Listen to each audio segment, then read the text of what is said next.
আসসালামু আলাইকুম, কেমন আছেন সবাই? আশা করি সবাই ভালো আছেন।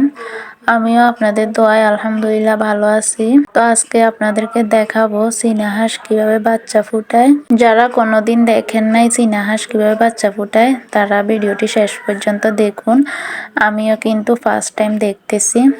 মাশাআল্লাহ, অনেক সুন্দর করে হাঁসটা বসে আছে। তো এই যে দেখতে পাচ্ছেন চারপাশে, আপনারা মনে করতে পারেন এগুলা তুলা জাতীয় কিছু, আসলে এগুলা তুলা না। আমিও প্রথমে ভাবছি এগুলা তুলা, তো পরে দেখতেছি যে এগুলা তুলা না, এগুলা হাঁসের এক জাতীয় পাখনা, ওরা এগুলা তৈরি করে। তো ওগুলা দিয়ে চারপাশে ডিমের মধ্যে ঢেকে দেয় যাতে ডিমের মধ্যে বাতাস না লাগে।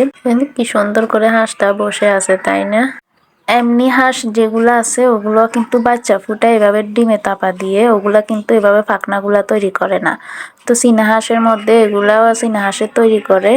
তো আমি ফার্স্ট টাইম দেখতেছি, আপনাদেরকেও দেখাইছি। আপনারাও যদি ফার্স্ট টাইম দেখে থাকেন কমেন্ট করে জানাবেন। আল্লাহ সৃষ্টির কোনো তুলনা হয় না। পশু পাখি জীবজন্তু সবাইকে সবার মতো করে বুঝ দিয়ে আল্লাহ সৃষ্টি করেছেন।